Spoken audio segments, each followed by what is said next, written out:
We're going to talk about a surprising way to use Epsom salts for the garden as well as indoor plants. Now, Epsom salts is also known as magnesium sulfate. It is very beneficial for gardening as well as indoor plants.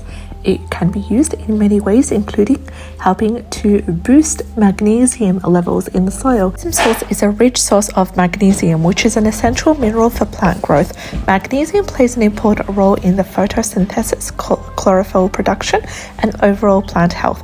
Applying magnesium salt to the soil can really help to supplement magnesium levels, especially in magnesium deficient soils. Another benefit is it promotes nutrient uptake. Now, magnesium sulfate in Epsom salts can really help to improve the absorption of other nutrients, including nitrogen, phosphorus, and potassium. This enhanced nutrient uptake can lead to healthier and a more vibrant growth, increased flowering, and higher yields in terms of harvesting. Benefit is it enhances seed germination. Now, soaking seeds in a solution of Epsom salt and water before planting can really help to promote faster and better germination.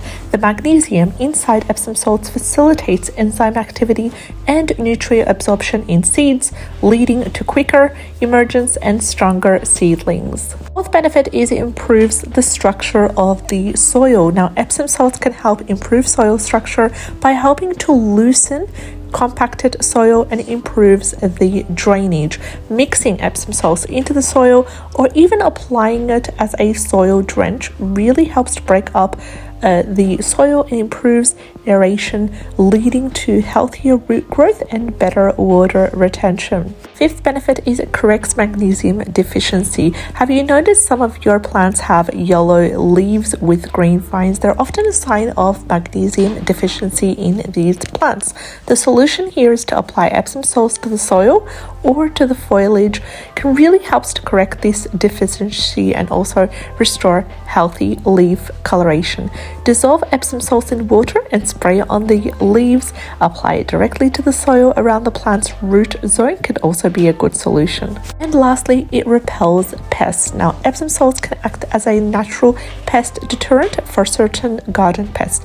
We have slugs and snails. They both don't like Epsom salts.